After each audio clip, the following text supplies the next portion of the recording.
Good morning everyone. मैं शकुंतला सिंधु आपका हार्दिक अभिनंदन करती हूँ after a short time our channel job mania के अंतर्गत। आज हम अपनी वीडियो के माध्यम से, जैसे बार बार आपके कॉम्पिटिटिव टेस्ट होते रहते हैं, छोटे छोटे बार बार क्वेश्चंस पूछे जाते हैं आपसे। प्रमुख रूप से 3 तरह के क्वेश्चंस पूछे जाते हैं। आपको संधि दे दी जाती है, उसमें पूछ लिया जाता है कि कौन सी संधि है, नाम लिखिए।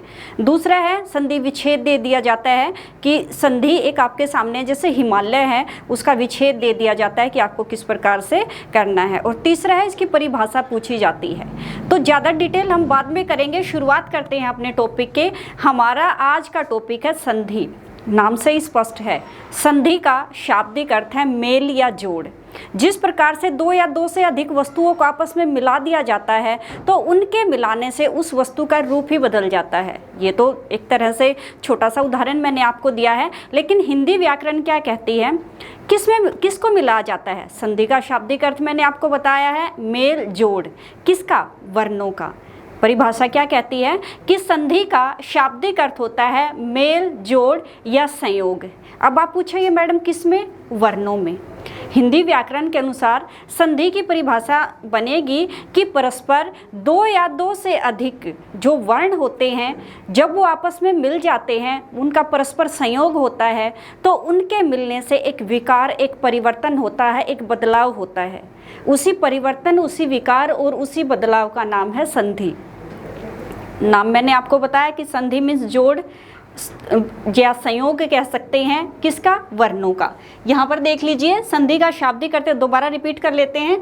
जोड़ या संयोग अर्थात 2 वर्णों के परस्पर मेल से जो परिवर्तन या विकार होता है उसे हम हिंदी व्याकरण में संधि कहते हैं। सबसे पहले हमारा यहाँ पर दिखाई दिया है कि संधि में 2 बातें प्रमुख रूप से आपको जान लेनी चाहिए कि संधि करते समय 2 महत्वपूर्ण ऐसे कौन से बिंदु हैं जिनको ध्यान में रखकर हम संधि इजीली कर सकते हैं। कभी भी गलतियाँ वहाँ पर न के बराबर ही होती हैं, पहले तो चांस ही नहीं है, लेकिन कभी कभार। तो यहाँ पर देख लेते हैं कि संधि करते समय 2 प्रमुख बातें हैं। जब यहाँ पर बताया कि संधि 2 वर्णों के मध्य होती है, 2 या 2 से अधिक वर्ण होते हैं उनके मध्य होती है। और यहाँ पर जब संधि करते हैं तो संधि करते समय शब्द का है वो रूप बदल जाता है। रूप बदल जाता है मतलब वह परिवर्तन के साथ हमारे सामने उपस्थित हो जाता है। अब मैंने आपको बताया है, पहले वाला उदाहरण है, पहले वाला पॉइंट है कि संधि करते समय 2 वर्ण आपस में मिल जाते हैं। तो कौन से? जैसे स्वर प्लस स्वर, ए आ ई ई उ ऊ, री ए ओ ओ, इस तरह से। यानी कहने का अभिप्राय है स्वरों की संख्या 11 मानी गई है हिंदी व्याकरण में। री है वो तत्सम शब्दों के साथ ज़्यादातर प्रयोग होता है। तत्सम मीन्स ऐसे शब्द जो संस्कृत भाषा से निकले हैं और हिंदी भाषा में ज्यों के त्यों प्रयोग किए जाते हैं बिना किसी परिवर्तन के। तो री का प्रयोग वो ज़्यादातर तत्सम शब्दों के साथ किया जाता है। तद्भव शब्दों में यानी हिंदी में कभी कभार ही इस वर्ण का, इस स्वर का प्रयोग किया जाता है। नेक्स्ट हमारा व्यंजन स्वर, विसर्ग प्लस व्यंजन प्लस स्वर। यहाँ पर ध्यान देने योग्य बातें हैं कि हमारी वर्णमाला को प्रमुख रूप से 2 भागों में डिवाइड किया गया है। किसका खेल है यहाँ पर? सब संधि में वर्णों का। स्वर प्लस व्यंजन। स्वर मैंने आपको बताए हैं 11 स्वर माने गए हैं।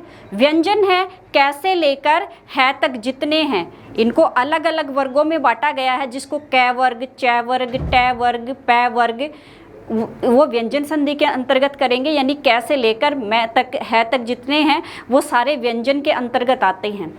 और दूसरी बात है यहाँ पर कि संधि करते समय रूप बदल जाता है। किसका? शब्द हमारे सामने यदि छोटा है तो बड़े रूप में आता है। वो डिटेल में हम आगे करेंगे। तो आज का हमारा प्रमुख विषय है स्वर संधि। देख लीजिए यहाँ पर दिखाया गया, जैसे प्रथम पद का अंतिम वर्ण स्वर संधि के अंतर्गत नाम से ही स्पष्ट है। स्वर मीन्स एक समान वर्ण। एक समान वर्ण जब आपस में मिल जाते हैं, जिसको एक साथ कहते हैं, एक समान, जैसे ए प्लस ए, ए प्लस आ, ई प्लस ई, छोटी ई, बड़ी ई, इसमें आइडेंटिफाई बताएंगे हम आपको।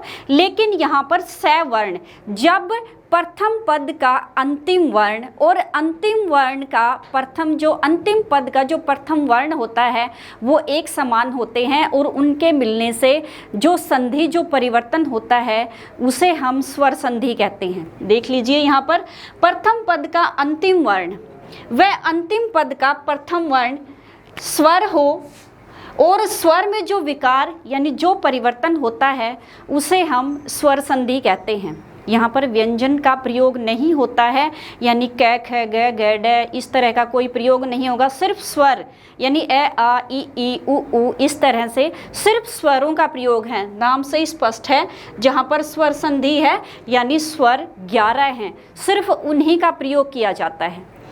तो उदाहरण यहाँ पर दिए गए हैं, जैसे हिम प्लस आल्य, एक वर्ण हमारे सामने है मैं और ए आ, इन दोनों के मिलाने से, यानी जैसे मैं, आप पूछेंगे कि मैडम मैं तो व्यंजन है, लेकिन यहाँ पर अगर हम हलंत लगा देते हैं इसके नीचे तो यहाँ से ए है वो स्वत गायब हो जाता है।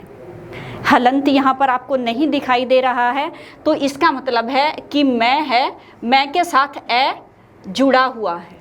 और नियम क्या कहता है, स्वर संधि में जब सवर्ण यानी एक समान वर्ण आपस में मिल जाते हैं और आ है वो तो स्वयं ही क्या है, स्वर है, यानी ए प्लस, यहाँ पर दिखाया गया है ए प्लस आ मिल जाते हैं तो हमेशा बड़े का रूप धारण कर लेता है। जिस प्रकार से दो शक्तिशाली पहलवान लड़ते हैं, एक छोटा सा एग्जाम्पल है, तो दोनों शक्तिशाली पहलवान अपने दांव पेच अपनाते हैं। जिसके अंदर ज़्यादा ताकत होती है या जो टेक्निकल तरीके से खेलता है, चतुराई से, चपलता से खेलता है, तो जीत किसकी होती है, उस शक्तिशाली पहलवान की, या वो शक्तिशाली जो टेक्निक से खेलता है वो बाजी मार जाता है। तो ठीक इसी प्रकार से यहाँ पर ए आ मिला दिया जाता है तो हमेशा क्या है, वो बड़े का रूप धारण कर लेता है। यानी ए और आ को मिला दिया तो हमेशा आ ही बनेगा, छोटा नहीं बनेगा। नेक्स्ट है हमारा, स्वर संधि को मूलतः 5 भागों में बांटा गया है। स्वर संधि के 5 उपभेद हैं। उपभेद मीन्स छोटे छोटे जो भेद हैं, उनमें सबसे पहले है हमारा दीर्घ संधि। नाम से स्पष्ट है, दीर्घ होता है, एक होता है लघु। एक जो हमारे वर्ण होते हैं, स्वरों को 3 रूपों में बांटा गया है, हर्ष स्वर, दीर्घ स्वर, प्लुत स्वर। हर्ष स्वर जिनके बोलने में कम समय लगता है, जैसे ए।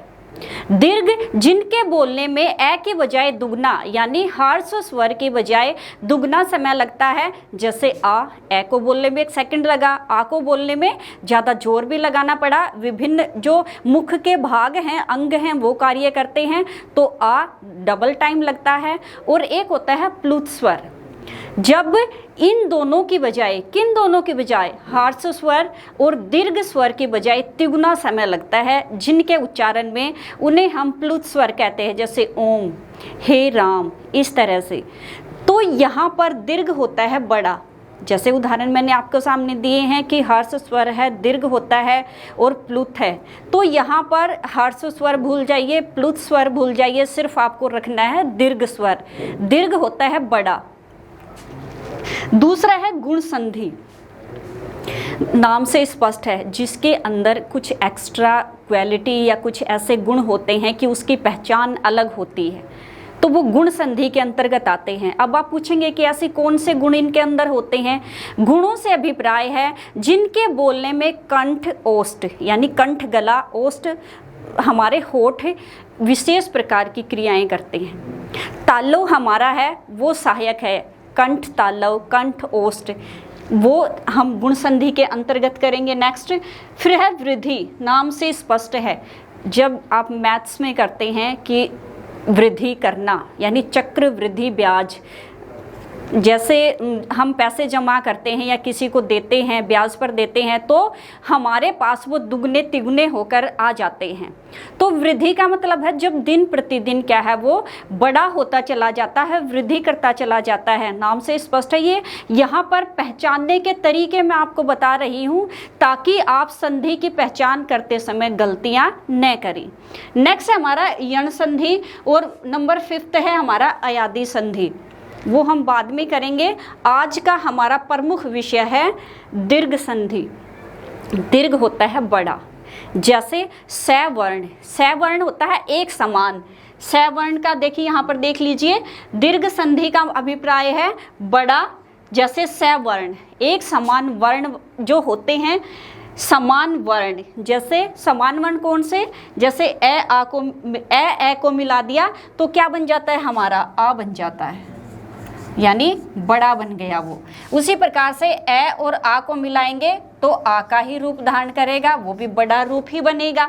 उसके बाद है हमारा ऊ प्लस ऊ को मिला दिया, दोनों छोटे हैं तो हमेशा क्या बनेगा, दीर्घ बड़ा बनेगा, तो ऊ का रूप धारण करेगा। इसी प्रकार से छोटे ऊ और बड़े ऊ को मिला दिया जाता है तो यह भी हमेशा क्या बनता है, बड़ा ही बनता है। यानी एक शॉर्ट और सिंपल सा तरीका है इस संधि को पहचानने में। एक तो सबसे पहले आपको याद रखना है कि सवर्ण एक समान वर्ण, जहाँ पर एक समान वर्ण आपस में मिल जाते हैं और उनके मिलने से हमेशा बड़ा रूप धारण कर लेता है वह, तो वहाँ पर दीर्घ संधि होती है। जैसे ए आ, ई ऊ बराबर है, इनके बाद ए आ जाए, ई आ जाए और ऊ आ जाए, तो दोनों मिलकर हमारे पास बनते हैं आ, ई और ऊ। ये इस संधि की सबसे बड़ी पहचान है। यानी यहाँ पर हम इस संधि की पहचान कर सकते हैं कि क्या बनेगा इनके मिलने से। बार बार मैंने आपको बताया कि दीर्घ बड़ा रूप धारण कर लेता है, तो बड़ा कौन सा है, जैसे ए आ को मिला दिया तो आ बन गया, ई को मिला दिया तो ई बन गया, ऊ को मिला दिया तो बड़ा ऊ बन गया। यानी हमेशा क्या है, वो बड़ा रूप ही धारण करता है। और एक समान वर्ण है, ये आपको दिखाई भी दे रहे हैं आपकी स्क्रीन पे, ए आ एक समान वर्ण है, ई हालांकि पहचान के लिए हम ए आ बड़ी ई छोटी ई, बड़ा ऊ छोटा ऊ बड़ा ऊ इस तरह से बोलते हैं। लेकिन यहाँ पर व्याकरणिक दृष्टि से यदि हम सही उच्चारण करें, शुद्ध उच्चारण करें, तो ए आ ई यानी कम और ज़्यादा समय। यदि छोटी ई है तो कम समय लगता है इसके उच्चारण में, लेकिन बड़ी है तो ज़्यादा समय लगेगा, यानी बिना मात्रा ई छोटी ई बड़ी ई, ऊ इस तरह से, तो हमेशा बड़ा रूप ही धारण कर लेता है ए ई ऊ। अब आपको कंफ्यूज होने की आवश्यकता नहीं है कि मैडम बार बार क्या ए ई ऊ ये करा रही है। आपको सिर्फ और सिर्फ स्वर संधि में महत्वपूर्ण 3 पॉइंट याद रखने हैं। जब दोनों को मिला दिया जाता है, यानी स्वर संधि के अंतर्गत आपको एक छोटा सा एक महत्वपूर्ण जो बिंदु है वो याद रखना है कि स्वर संधि में आ ई ऊ ये सिर्फ बनते हैं। सवर्ण कोई भी हो, जब हम उनको मिला देते हैं सवर्णों को तो हमेशा बड़ा रूप धारण कर लेते हैं। तो आ ई ऊ ये याद रखने हैं। ए को भूल जाओ, छोटे ऊ को भूल जाओ, छोटी ई को भूल जाओ, किसको याद रखो, आ को याद रखो। उसके बाद है हमारा बड़ी ई को याद रखो और ऊ को याद रखो। ये इस संधि की सबसे बड़ी पहचान है। उदाहरण आपके सामने दिए गए हैं, जैसे धर्मार्थ, मैं आ, यहाँ पर आ का रूप धारण कर लिया। इसी प्रकार से रविंद्र दे रखा है, यहाँ पर ई बड़ी ई का प्रयोग किया गया है। उसी प्रकार से कपिंद्र, यहाँ पर ई का प्रयोग किया गया है बड़ी ई का। और उसी प्रकार से है देवार्चना, यहाँ पर भी ई का प्रयोग किया गया है, यहाँ पर भी आ का प्रयोग किया गया है देवार्चना में। और भी बहुत सारे ऐसे उदाहरण हैं जिनको आपके सामने रखना चाहूँगी, जैसे कृपा प्लस आलू। जैसे यहाँ पर है कृपा प्लस दे रखा है यहाँ पर आलू, क्या बन गया हमारा, ए आ को मिला दिया हमने तो बन गया हमारा कृपालु। उसी प्रकार से हैं, जैसे श्रद्धा प्लस आलू,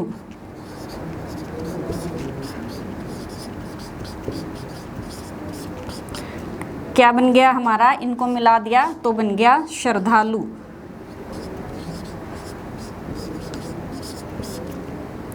इसी प्रकार से है बीज प्लस अंकुर,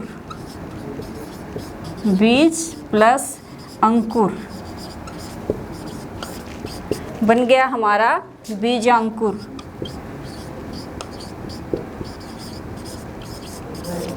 ऐसे बहुत सारे उदाहरण हमारे सामने हैं। इसके बाद ज़्यादा डिटेल में हम और उदाहरण लेकर आएंगे। यहाँ पर हैं जैसे भाव प्लस आविष्ट, भाव प्लस आविष्ट क्या बन गया ये हमारा, भावाविष्ट, भावाविष्ट। इस तरह से यहाँ पर आ है, इसी प्रकार से यहाँ पर आ है, आ है, आ है, यानी हमेशा क्या है वो बड़ा रूप ही इन्होंने धारण किया है। नेक्स्ट और भी उदाहरण है जैसे रस प्लस आभास, रस प्लस आभास क्या बन गया हमारा, ये बनेगा रसाभास, रसाभास। इसी प्रकार से ई के उदाहरण भी आपके सामने रखेंगे हम कि ई में किस तरह से प्रयोग होता है या बदलता है। जैसे मुनि प्लस इंद्र, मुनि प्लस इंद्र क्या बन गया हमारा, मुनिंद्र। ये बड़ी ई का प्रयोग है। इसी प्रकार से ऊ का प्रयोग करेंगे, मधु प्लस उत्सव क्या बन गया हमारा, मधुत्सव। यहाँ पर बन गया हमारा मधुत्सव, मधु प्लस उत्सव क्या बन गया, मधुत्सव। इसी प्रकार से लघु प्लस ऊर्मी, लघु प्लस ऊर्मी क्या बन गया हमारा, लघूर्मी। लघूर्मी हमारा बन चुका है, यानी ई लघूर्मी, ई ऊ का प्रयोग किया गया है, ऊ का प्रयोग किया गया है, बड़े ऊ का प्रयोग किया गया है। ऐसे और भी न जाने कितने असंख्य उदाहरण हैं। वह आपको याद रखने का एक तरीका है शुद्ध अशुद्ध, यानी दीर्घ संधि में सबसे पहले शुद्ध शब्दों का हमें ध्यान रखना पड़ेगा। ये सबसे बड़ी बात है कि शुद्ध शब्द कैसे लिखे जाते हैं। तो यहाँ पर संधि मैंने आपको स्वर संधि का एक भाग कराया है, दीर्घ संधि। दीर्घ होता है बड़ा, आ ई ऊ ऊच को मिलाते हैं तो आ ई ऊ का प्रयोग किया जाता है। संधि का शाब्दिक अर्थ है मेल या जोड़, किसमें, वर्णों में होता है। जब दो वर्ण आपस में मिल जाते हैं तो उनके मिलाने से जो मेल या परिवर्तन होता है, जो विकार होता है, उसे हम स्वर संधि कहते हैं या संधि कहते हैं। स्वर संधि मैंने आपको बताई है, जब दो वर्ण सवर्ण एक समान एक साथ मिल जाते हैं, उनके मिलने से जो परिवर्तन, जो बदलाव होता है, उसे हम स्वर संधि कहते हैं। दीर्घ होता है बड़ा, सवर्ण एक समान वर्ण ए आ ई ऊ, इनको मिला दिया जाता है तो यहाँ पर क्या बनता है, हमेशा आ ई ऊ बनता है, बड़ा बन जाता है। उदाहरण मैंने आपके सामने कराए हैं। नेक्स्ट वाली वीडियो और ज़्यादा एनर्जी के साथ और ज़्यादा बहुत अच्छे से आपको समझाने के लिए, जिसका नाम है हमारा गुण संधि, जल्दी ही अपलोड करेंगे। तब तक के लिए bye bye and take care.